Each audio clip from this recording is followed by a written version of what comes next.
चलिए सुनिए भूत कहानी। अप्रैल का महीना था। दिल्ली जाने वाली पहली बस भोर में 4 बजे की थी। उसे पकड़ने की जद्दोजहद में मुझे निधड़क नींद नहीं आई। कई बार आंख लगी मगर खुल गई। घर से बस स्टॉप के लिए आधे घंटे का रास्ता तय करना था। कलाई में घड़ी बांधने की आदत नहीं थी। मोबाइल ध्यान से देखा नहीं। अजुरिया रात के धुंधलके युक्त उजाले में समय का सही अंदाज़ा तो नहीं लगा, फिर भी यही कोई 4 बजा हुआ समझकर घर से निकल पड़ा। दूसरे गांव के करीब से होकर गुजरा तो कुत्ते भौंकने लगे। सुनकर प्राण तो सूख गए और पल भर में बड़ी बड़ी सुइयां लगने का डर समा गया। किंतु खैर हुई कि कोई नज़दीक नहीं आया। अभी तक जूते की जो खट खुट हो रही थी उसे भी मैंने सयास रोक लिया। पैर उठाने और रखने में भय लग रहा था। फिर भी वे जैसे अनायास ही आगे बढ़ते जा रहे थे। उन पर पूरा शरीर निष्प्राण सा लदा चल रहा था। ऊपर आकाश था, नीचे धरती। धरती तो साएं साएं करके डर पैदा कर रही थी। आकाश में तारे थे जो बहुत ऊपर थे। एक चंद्रमा था जो मुझे अकेला जानकर मेरे नज़दीक आ गया था। इस समय वही मेरे अकेले का साथी था। उसी से मैं कुछ संबल प्राप्त कर रहा था। डरते डरते ही मैं निर्भय नारायण सिंह की हवेली के निकट आ गया। पोल लाइट से हवेली का पूरा परिसर ही नहीं बल्कि इर्द गिर्द भी जगमगा रहा था। अभी हवेली के पीछे ही था, किंतु मेरा डर कहीं पीछे ही छिप गया। जगमग रोशनी में डर कैसा? डर तो धुंधलके में लगता है। उज्ज्वल रोशनी देखकर मेरी जान में जान आ गई और बेखटके चलने से अब मेरे जूतों से आवाज़ निकलने लगी थी। हवेली के विशाल गेट के सम्मुख पहुंचकर तो मेरे पाँव में जैसे पर लग गए। निर्भय नारायण सिंह के नाम की हनक रही होगी, जिससे कि मैं पूरी तरह निर्भय हो गया। यहाँ से बस स्टॉप अब केवल 500 मीटर ही रह गया था और उतनी ही दूरी तय करने में मुश्किल से 5-7 मिनट लगते हैं। इसलिए मेरा शरीर अब प्राणवान हो गया था। अब वह पाँव को खींचे लिए जा रहा था। अब मुझे किसी का सहारा नहीं चाहिए था, चाँद का भी नहीं। इसलिए मैंने उसकी परवाह करना त्याग दिया। मैंने सोचा कि मेरे पास अब रास्ता चलने के लिए काफ़ी रोशनी है। हवेली की रोशनी जब कुछ कम होने लगेगी तो बस स्टॉप की पोल लाइट मिलने लगेगी। अतः मैं निश्चिंत हो गया। हवेली से कुछ ही आगे निकलने पर मुझे बाग से होकर गुजरना था, और बाग भी ऐसा कि उसके अंदर एकदम से अंधेरा घुप। वहाँ तक पहुँचते पहुँचते मुझे अपने पीछे किसी के चलने की आहट मिली। उसके चलने से मैंने आभास कर लिया कि यह आदमी तो नहीं हो सकता। पीछे घूमा तो उसकी अद्भुत आकृति देखकर मैं जड़ हो गया। अजीब स्थिति हो गई मेरी। न चल पा रहा था, न रुक पा रहा था। मेरे पीछे अकस्मात या भयंकर जीव कहाँ से प्रकट हो गया। 4 पैरों पर विशाल शरीर, बड़ी बड़ी काले प्रश्न चिन्ह जैसी आँखें, कान पलाश की बड़ी बड़ी फलियों से लटकते हुए मन में अपूर्व भय का संचार कर रहे थे। इतना भयानक जीव तो मैंने अभी तक देखा नहीं था। न घोड़ा, न गधा, न गाय, न बैल, न सूअर। तो आखिर यह है क्या? मेरे शरीर के रोएं शाही के कांटों की भांति तनकर तीक्ष्ण हो गए और मुझे ही चुभने लगे। दहशत से मेरा रक्त संचार लगता था कभी भी रुक जाएगा। मैंने सोचा कि अच्छा हुआ होता कि अचानक बाघ ही आकर मुझे ले गया होता। इस तरह जान तो सांसत में न पड़ती। वह क्या था मुझे नहीं मालूम। उसका एहसास ही इतना भयावह था कि पुनः पलटकर उसे देखने की मेरी हिम्मत नहीं हो रही थी।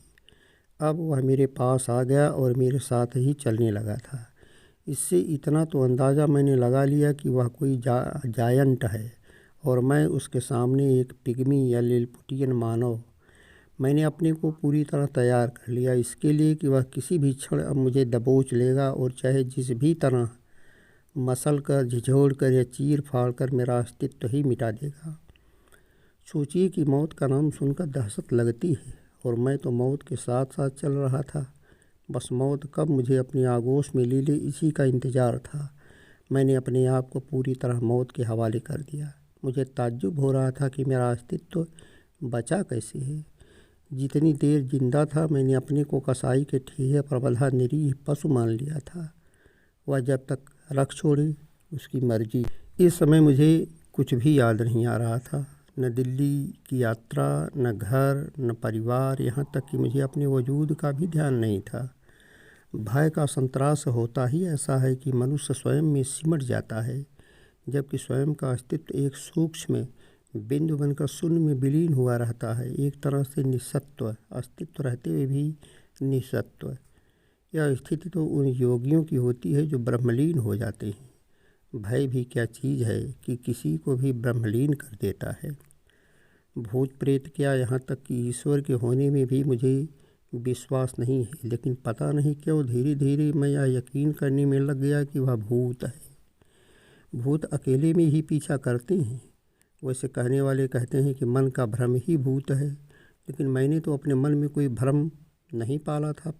फिर भूत का आविर्भाव अचानक हुआ कैसे? यदि वह कोई हिंसक जीव होता तो सामने शिकार पाकर अब तक इंतजार क्यों करता? वह मुझे अपना ग्रास बनाकर पता नहीं कब का गड़प कर चुका होता। भूत ही है, इसका अब मुझे 100% यकीन हो गया। वैसे आज तक किसी भूत प्रेत ने मेरा न तो कुछ बिगाड़ा है और न ही किसी देवी देवता ने कुछ बनाया है। फिर भी भूत की उपस्थिति का आभास होते ही मुझे डर लगने लगा, क्योंकि आगे का नीम अंधेरा स्वयं ही भूत था। वैसे यह सुना गया है कि भूत आधी रात के आसपास ही दिखाई देते हैं।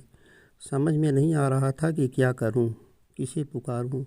भूत के पांव पीछे, यह सुना था, लेकिन इस भूत के पांव तो मेरे पीछे पड़े हुए थे। भूत आखिर भूत होता है और भूत का डर वाकई बड़ा डर होता है। बाग में घुसते ही मेरा डर और दूना हो गया। जो नहीं होता है उसके होने का आभास कितना भयानक होता है। दहशत के मारे मैंने उसे अब और देखने की हिम्मत नहीं की। यदि वह भूत ही है तो उसे देखने से फ़ायदा क्या? वह तो आगे पीछे ऊपर नीचे दाएं बाएं कहीं भी हो सकता है और किसी भी रूप में हो सकता है। अगर अभी देखने पर वह घोड़ा नज़र आएगा तो अगले ही क्षण वह हाथी, शेर, चीता, चींटी कुछ भी हो सकता है। इसलिए मैंने उसे देखने का इरादा त्याग दिया, मगर डर नहीं त्याग पा रहा था। वह मुझ पर और भी हावी हो रहा था। भूत का क्या भरोसा? वह यदि मेरी जान नहीं भी लेगा तो कहीं गिरा पड़ाकर हाथ पांव तोड़ ही सकता है। इस विकट परिस्थिति में मुझे मेरे चाचा याद आए। भूतों से उन्हें जरा भी डर नहीं लगता था। जब ये युवा थे तो भूतों से तो बहुधा उनकी लड़ाई हुआ करती थी। मैं यह सोच सोचकर बहुत आश्चर्यचकित रहता हूँ कि वे कितने बहादुर रहे होंगे। मुझे आज भी याद है कि अक्सर लोगों को भूतों के साथ हुई अपनी मुठभेड़ को बताते वक्त वे गजब के किस्सागो हो जाया करते थे और लोग हक्का बक्का हुए से अपने कान मुंह खोले उनकी आप बीती दादा दादी की कहानियों की तरह सुना करते थे। तब मैं भी वहीं कहीं दुबका हुआ उनकी बातें सुन सुनकर भूत लोक में विचरण करता हुआ उनकी बहादुरी पर फूले न समाता। लखनऊ की पुरानी आम की बाग के ठूंठ, नदी के किनारे का विशाल पीपल, सतहितवा का गहरा कुआं, करकुटिया की सिवान में स्थित दुनिया नीम, गांव के बाहर 10 बिस्वा जमीन पर चंदौआ जैसा छाया हुआ साक्षात दैत्य तुल्य बरगद, जिसके नीचे दिन में भी घुप अंधेरा रहता था। ये कुछ ऐसी जगहें थी जहां आए दिन भूतों के साथ उनका मुचहटा हुआ करता था। वैसे देखने में मेरे चाचा केवल एक झापड़ के आदमी लगते थे, लेकिन उनके ठिकने से दुबले पत्ते शरीर में पता नहीं कहाँ से अकूत कुव्वत समाई हुई थी। 4 आदमियों का काम वे अकेले करते थे। चरखी के ज़माने में भी एक चरखी पर दिन भर अकेले नधे रहते और बगल वाली दूसरी चरखी पर 2 आदमी पारी बदलते रहते थे। खेत में बैल की तरह काम करने वाले मेरे चाचा शायद ही किसी आदमी से कभी लड़े हों, किंतु बड़े बड़े भूतों के साथ उनका गुत्थम गुत्था लगा रहता। कितना भी बड़ा भूत क्यों न हो, उन्होंने किसी से कभी मात नहीं खाई। भूत उनसे बस हारने के लिए ही लड़ते थे और हार कर भी अपने को बहादुर समझते थे। उनकी बातें सुन सुनकर मैंने यह अनुमान लगा लिया था कि किसी भूत के बड़े होने का मतलब उसकी विशालता से नहीं बल्कि उसके अक्खड़पन और उसकी बेहयाई से लगाया जाता था। भूत कितनी बेहयाई कर सकता है, यही उसकी विशालता का प्रमाण होता था। उस जमाने के बड़े बड़े भूतों के साथ उनके एक से बढ़कर एक बहादुरी के कारनामे सुनकर मेरा मन हुमस हुमस जाता था कि मैं कब बड़ा हूँगा और कब इन भूतों से लड़ने का अवसर मुझे मिलेगा। मैंने एक मर्तबा उनसे पूछा भी था, चाचा आप भूतों से डरते नहीं हैं? जब डर गए बेटा तो समझो मर गए, फ़ौरन उनके मुंह से निकला था। डर जाने से भूत अपने ऊपर हावी हो जाते हैं और पट्ठू जब भूत अपने ऊपर हावी हुआ तो समझो खिस्सा ख़त्म। भूत पटखनी दे पाएँ तो मार डालते हैं, लेकिन एक बात है, भूत को बजनी में अगर हरा दिए तो उससे चाहे जो काम करवा लो। एक बार तो मैंने एक भूत से बेड़ी चलवा लिया था। बात ये हुई कि आधी रात लटके में पानी देखने गया था, साथ में बेड़ी भी लेता गया था जिसे सिर पर ओढ़ लिया था। डह हजूरिया रात बोदर पर जब पहुंचा तो देखा कि नंग धड़ंग एक आदमी घूम रहा था। मेरा रोआ रोआ खड़ा हो गया। डर तो लगा लेकिन करेजा पुढ़ करके मैंने ज़ोर से उसे डपटा, कौन हो रे? वह कुछ बोला नहीं, बस अपनी जगह पलटा और आकर सीधे मुझसे बाज गया। लड़ते लड़ते जब मैं धुरिया पार चलाकर उसे चित्त करके उसकी छाती पर चढ़ बैठा तो वह बोला, मुझसे क्या करवाना चाहता है, बोल। मैंने कहा, चल बेड़ी चलाओ। बस भैया लगा चलाने मेरे साथ बेड़ी, लेकिन बोदर इतना नीचे था कि थोड़ी देर में थक गया और सवेरा भी होने वाला था। बस वो गायब हो गया। थोड़ी देर सांस लेकर बोले, चरखी भी मैंने चलवाई है। भूत से? बड़े अचरज से मैंने पूछा। और क्या, गुमान से भर कर उन्होंने कहा। तो मैं सिहर गया। इसके बाद उन्होंने भूतों से संबंधित मुझे एक बड़ी मज़ेदार बात बताई। अगर किसी भूत की चुरकी हाथ में आ जाए तो भूत अपने कस में आ जाता है, क्योंकि भूत की जान उसकी चुरकी में बसती है। उसकी चुरकी लाकर घर में बस रख दो, उसे तुम बस में करके नौकर की तरह अपने घर खेत का सारा काम करवा सकते हो। मालूम है, भूत काम करने से जी नहीं चुराते, उन्हें लगातार कोई ना कोई काम चाहिए। उनकी बात सुनते सुनते मैं सोचता रहता कि मेरे चाचा भी कितने पागल हैं कि भूत से केवल चरखी और बेड़ी चलवा कर छोड़ देते हैं। जब जानते हैं कि चुरकी काटने से भूत बस में हो जाते हैं तो उन्हें किसी भूत की चुरकी काट लेनी चाहिए और उससे मुकम्मल तौर पर घर का काम करवाना चाहिए। लेकिन मेरे चाचा ठहरे सनातन धर्म में विश्वास करने वाले और भूत शैतान तो मुर्गा मलीदा बहुत खाते हैं ना। वह चाचा के लिए इतना त्याज्य और घृण्य है कि उनके डर से हमारी गली से होकर अंडा, मछली और या मुर्गा बेचने वाले भी नहीं गुजरते हैं। इसी से वे ऐसा नहीं करते होंगे, नहीं तो भला वे मानते। इतना काम करते हैं अकेले, किसी न किसी भूत को ज़रूर पकड़ लेते। मैं संशयग्रस्त अपने मन को स्वयं समझा लिया करता था। वैसे भूत से काम करवाने वाली बात पर मुझे कुछ कुछ यकीन इसलिए हो रहा था कि गांव में प्रायः सुनने में आता है कि फला आदमी भूत की तरह खटता है। अगर भूत काम नहीं करते होते तो यह कहावत क्यों कर बनी होती। इसलिए पूरा यकीन करने के लिए मैंने डरते डरते एक दिन चाचा से पूछ ही लिया, चाचा क्या किसी के घर कभी किसी भूत को काम करते हुए आपने देखा है? मेरा यह अप्रत्याशित पूछना उन्हें कुछ अंडस बुझाया। वे अपनी कही हुई किसी बात पर विश्वास करने से बहुत चिढ़ जाते थे। अजीब तरह के हाव भाव बनाकर मुझे घूरने लगे और बोले, क्यों, तुम सोच रहे हो कि मैं ऐसे ही कह रहा हूँ? मैं आज का पैदा थोड़े हूँ, बहुतों को देखा है और सुना है मैंने, और कितनी ही बार तो मैंने खुद भूत की चुरकी पकड़ी है। भूत पिशाच जितना काम करते हैं उससे ज़्यादा उनसे जोखिम है।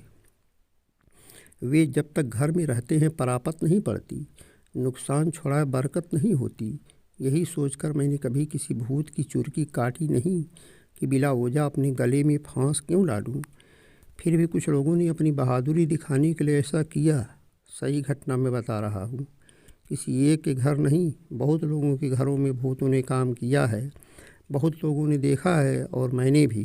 चिमनिया खुर्द के ढड्डा पहलवान ने एक भूत से लड़ते लड़ते उसकी चुरकी काट ली थी। उन्होंने एक हांडी में बंद करके उसे अनाज रखने की डेहरी में छिपा दिया। एक दास की तरह वह भूत उनके घर आकर काम करने लगा, लेकिन वह हमेशा अपनी चुरकी के तलाश में लगा रहता।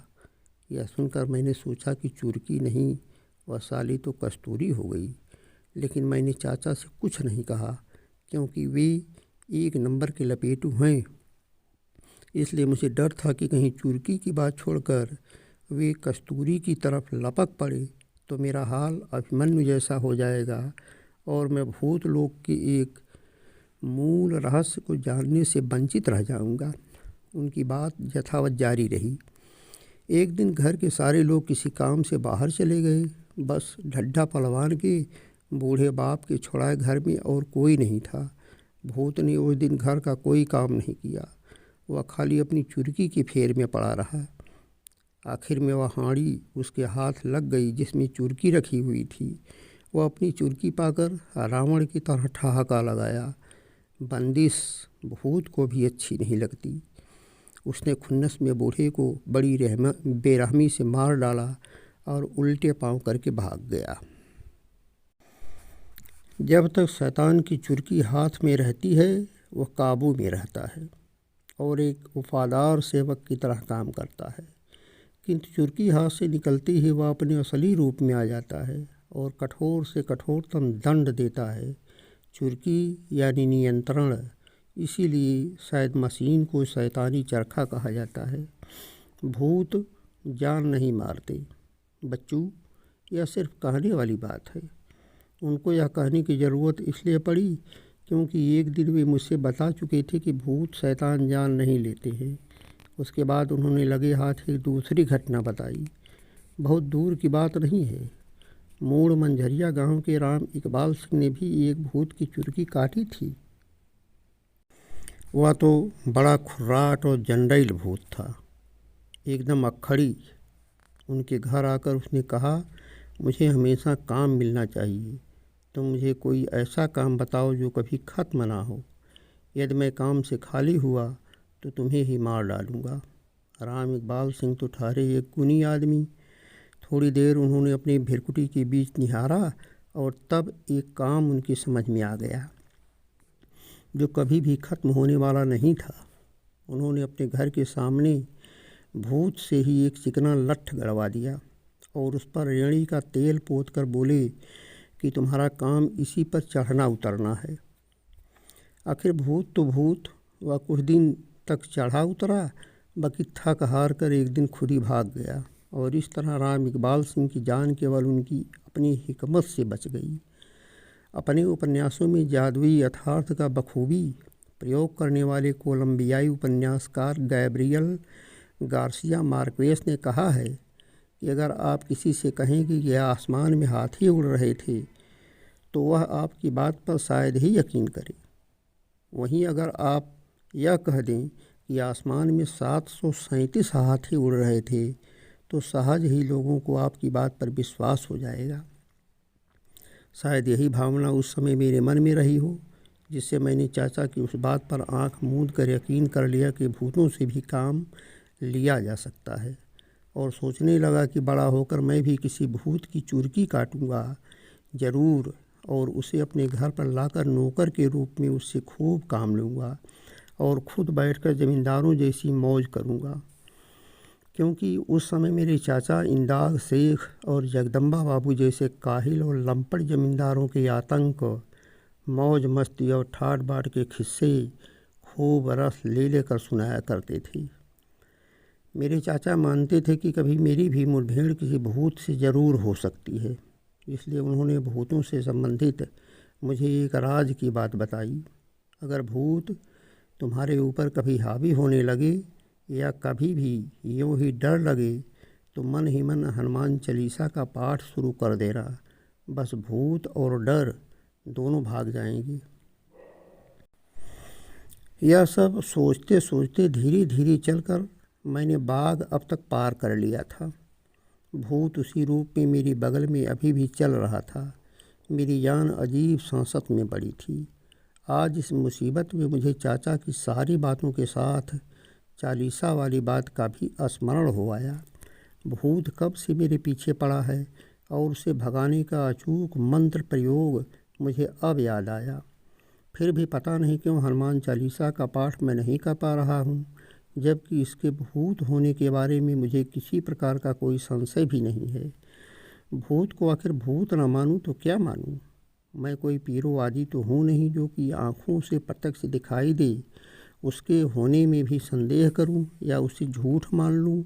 कहा जाता है कि पीरोवाद सेप्टिसिज्म का जनक पीरो सुबह टहलते हुए एक दिन गहरे खड्ड में गिर गया, जहां से उसका निकलना बड़ा मुश्किल था।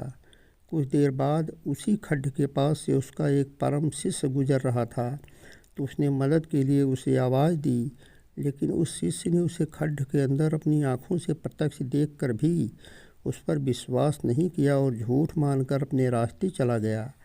बाद में किसी दूसरे राहगीर ने आकर उसे खड्ड से बाहर निकाला। घर पहुंचकर पीरो ने अपने उस शिष्य को शाबाशी दी और उसे अपना सच्चा उत्तराधिकारी घोषित कर दिया। मैं भूत को भूत ना मानकर भी क्या कर सकता हूँ? इसके लिए मुझे तो कोई पीरो फिरो पुरस्कृत करने वाला भी नहीं है। अलबत्ता प्राण और संकट में ही पड़ेंगे। आए संकट को नकार कर संकट से नहीं बचा जा सकता। संकट को संकट मानकर उससे बचने का उपाय ढूंढने में ही भलाई है, क्योंकि कहा जाता है कि संकट को झुठलाकर उससे बचने का उपाय न करने वाला महामूर्ख होता है।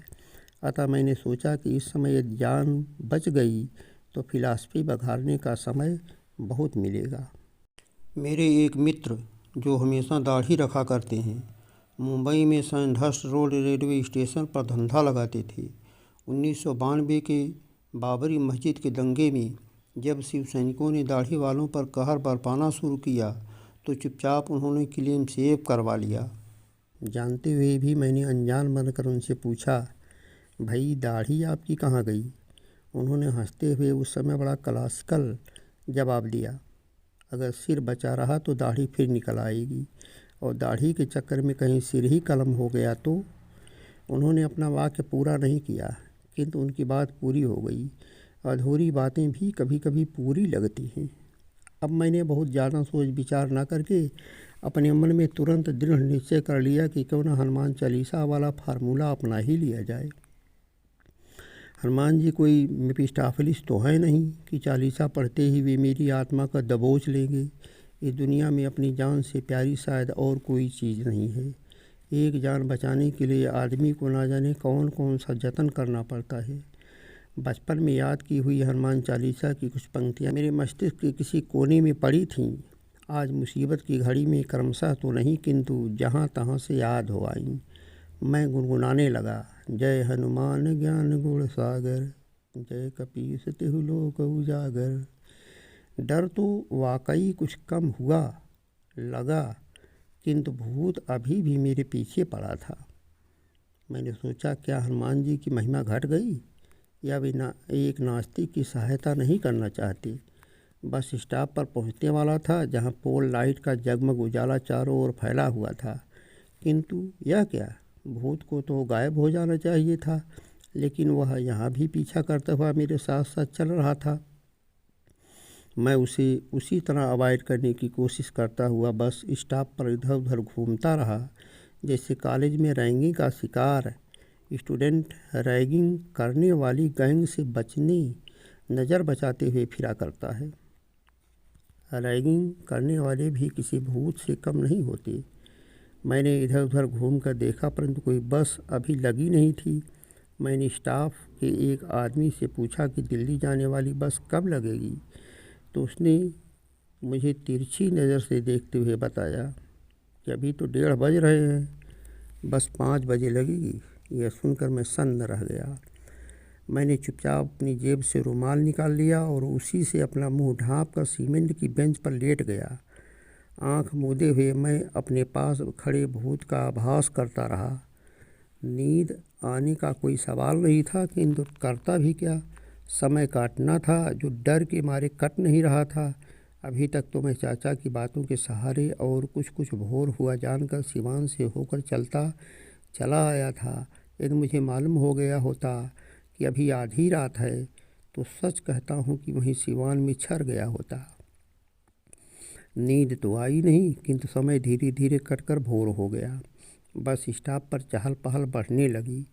आदमियों की बोलचाल सुनकर मेरी जान में जान आई। मुंह पर से रुमाल हटाया तो देखा गले में चमड़े का चौड़ा पट्टा पहने पास में खड़ा था विशालकाय अल्सेशियन। यही भूत था क्या, सोचकर मेरे चेहरे पर स्मित छा गई। किंतु चाचा का शुक्रिया अदा करना नहीं भूला, इसके लिए कि उनकी विभिन्न बातें भले ही मेरे मन में भय उपजाती रही, किंतु जीवन से जोड़ने में मदद की। उजाले में सब कुछ साफ हो जाता है। जहाँ उजास वहाँ आस। अंधेरा दुश्मन होता है, इसलिए अंधेरे में अपनी परछाई भी भूत लगती है। निर्भय नारायण सिंह का कुकुर इस समय यहाँ कैसे? एक आदमी बोला। वह तो इन्हीं के साथ आया है, दूसरे आदमी ने मेरी तरफ इशारा करते हुए कहा। पहला आदमी कुत्ते को टामी टामी कहकर पुचकारते हुए अपने साथ लेकर चला गया।